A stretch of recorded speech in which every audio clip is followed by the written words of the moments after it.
Hello, hello ka Teknotech. Dito tayo, tapos may pinapaayos sa ating solar panel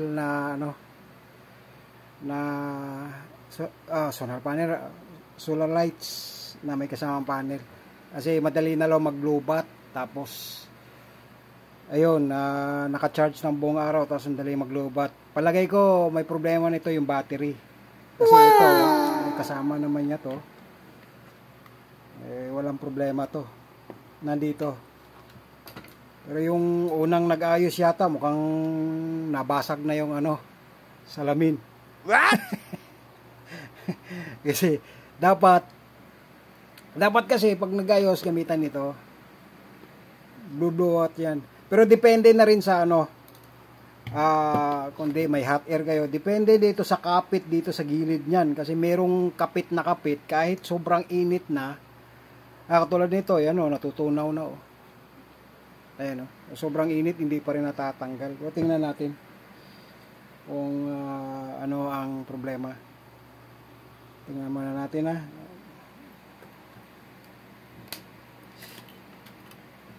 Tabi muna natin yan. Okay, kabit naman. Wala namang problema yung salamin na yan. Pwedeng palitan yung salamin.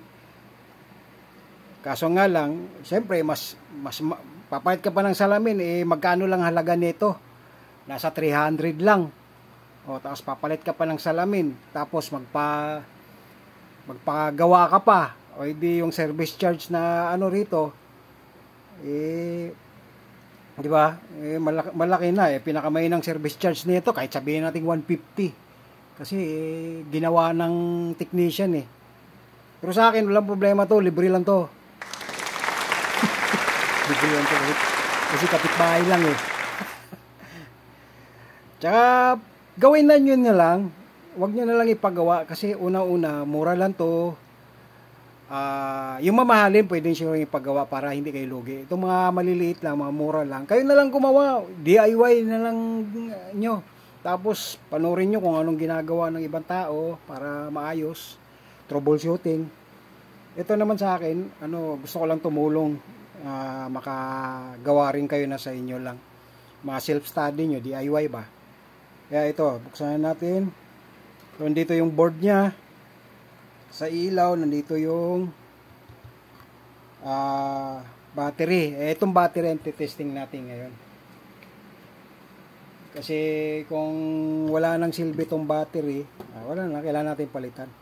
Ayun, pag ganon, syempre pabayaran mo na lang sa yung battery, tapos yung charge mo, kaya lalong lumaki. Magkano isang battery nito? Sabihin natin yung magandang klase na battery, gawin yung tagsi 50 o 18. 18. Pinakababa yata nito nasa 25. 25, pero murahin yun. Merong mamahalin din, mga 100, merong tag 50. So tingnan muna natin kung ayos pa ba to.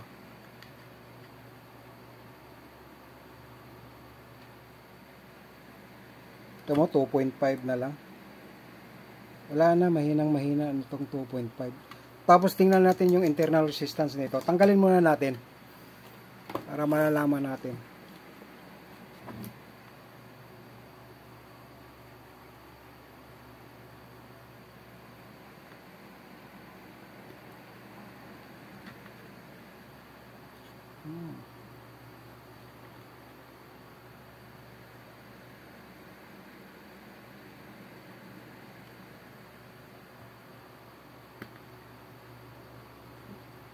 Pati yung ko, mahinang klase, wala pa tayong pambili. Ay, nako. Kailan pa ba tayo dito, YouTube? So, yan check natin yan. Check, nakadikit. Tingnan mo yung pandikit nilang tibay. Tatanggalin natin sa pagkadikit para tibay talaga. Klase. Pandikit pa lang talagang disposable na yung disposable na yung, hindi na talaga pinapaayos, tatapon na lang talaga. Makikita mo yung quality ng wala na rin. Hmm? Tapos, ihirap patanggalin. Talagang dikit na dikit.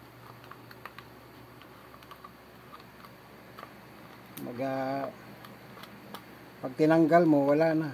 Diretso baklasan na. Diretso tapon. Kasi parang ayaw na ipapatanggal eh. Kasi sobrang pag natanggal mo, sira na. Grabe oh. Grabe yung pagkadikit. Tuklap lahat. Sama balat. Ipin mo yan. Tatanggal mo pa ba yan sa pagka lalo yung salamin, babasag talaga sa sobrang dikit. Dyan na lang yan.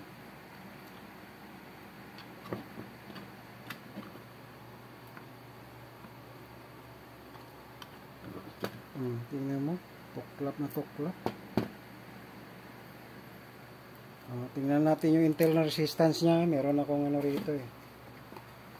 Ayan. Meron akong device para dyan. Tingnan natin kung negative, positive. Sige.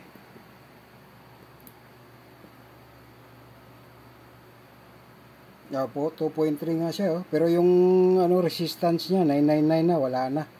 Ibig sabihin wala na, madali lang ma-drain to. Tingnan nyo ipakita ko sa inyo. Yan, kung nakikita nyo yung MR dito sa baba 999 siya nakalagay. Ito kulay green. 999. Tingnan mo kung bago ang ilalagay natin. Ito. Makikita nyo. Ito ng pagkakaiba. Yan. Yung nakalagay dyan 62 MR.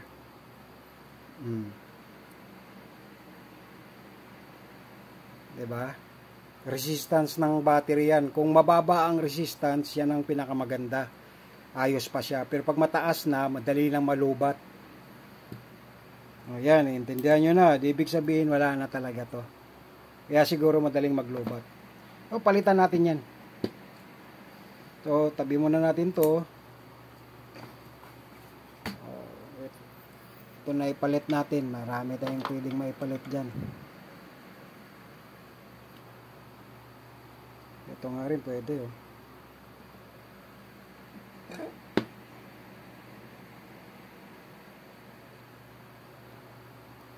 So, tanggalin na lang natin to. Ito na rin ididikit natin, pangdikit.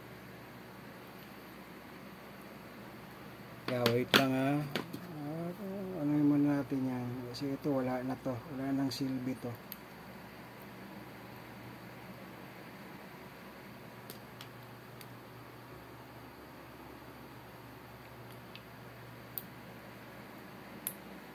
Ayan.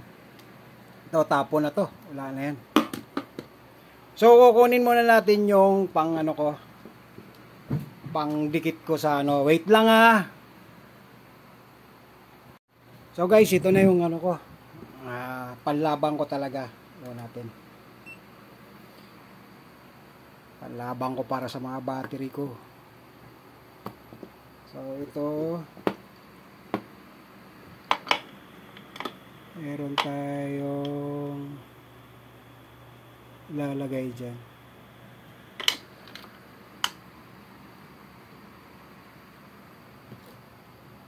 Ito. Meron tayong ilalagay dyan na okay pa. Ito, testing natin kung okay pa ba to para magandang laban.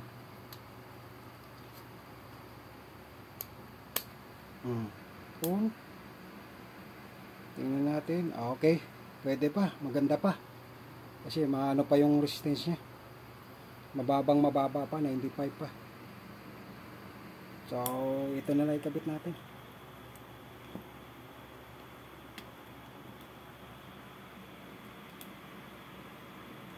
Napakatigas naman tanggalin nito. Yeah.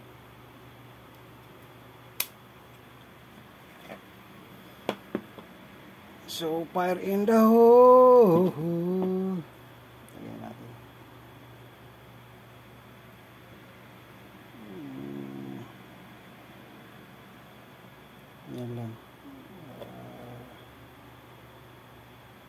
Dikit na siya. Ganun lang. Bilis. Sa kabila.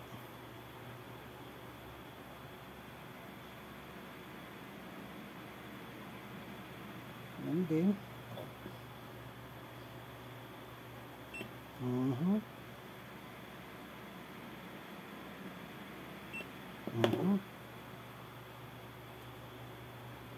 Saka.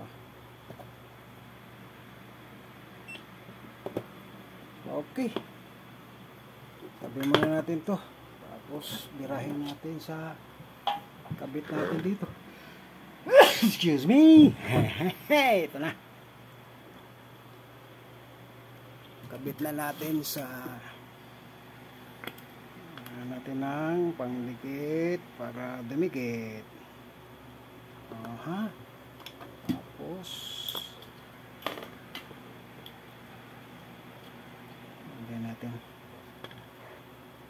para ano siya.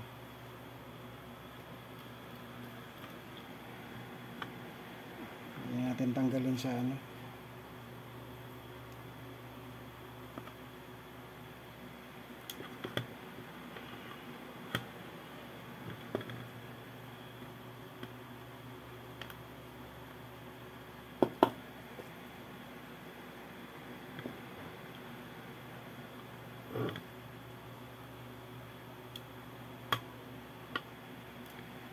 Ito yung positive, dito yung positive ilagay.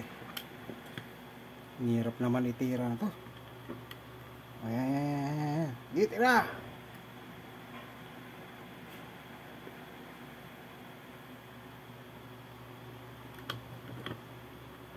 Kabila.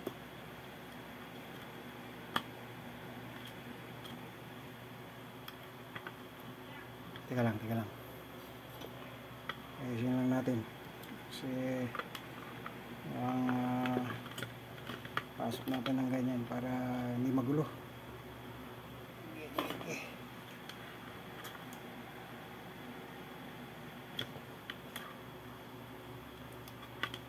Tingnan mo, may ilaw na kaagad. Woo! May ilaw na. Tayo natin. Uy, ba? Mali. Yan. Tapos, lagay na lang yung ano, para hindi nagagalaw yan. Hindi na magagalaw yan ganyan. Ayan na yan. Tapos yung basag na salamin. Ano ba yun? Teka, ilagay muna natin isa-isa to. Para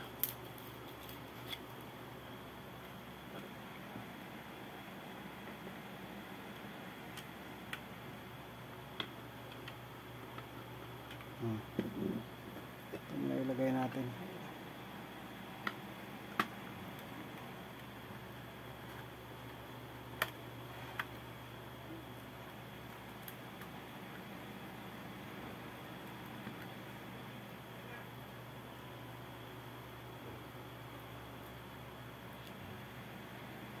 Tapos lagyan natin dito. Ito.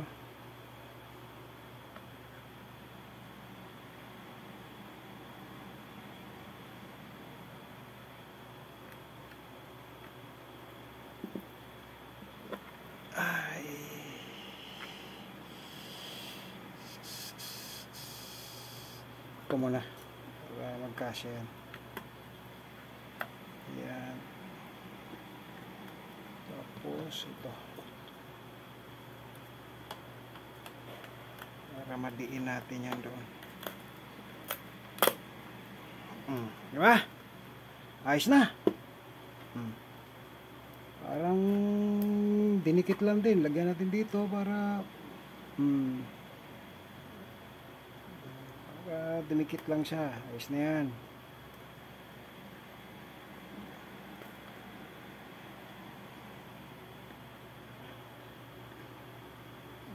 Para dinikit lang yung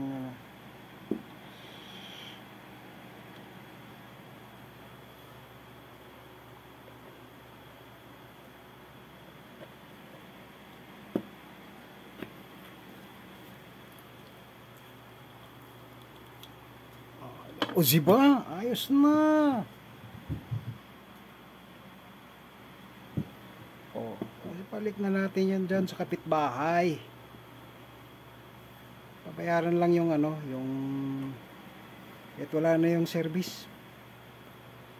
Yung ano na lang, battery na lang, pabalik na lang sa akin. 40 ang isa niyan eh.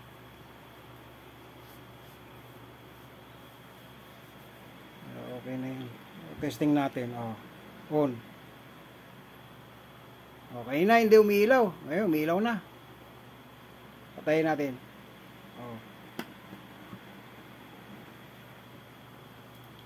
So okay na yan guys. Times up mo naman kayo dyan. Tapos subscribe kayo para hawa nyo na. Pang ano lang ba? Para dumami naman yung subscriber natin.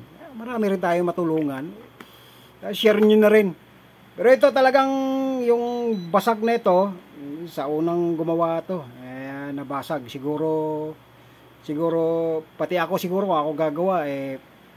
Mababasag din to.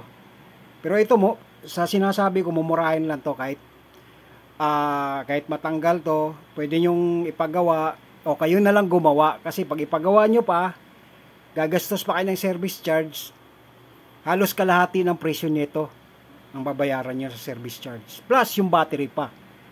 Di malaki na, di kayo na lang gumawa, ganun, kahit mabasag to, walang problema, lagyan nyo na lang ng pandikit kasi grabe yung pagkadikit nito talaga, parang pang disposable na.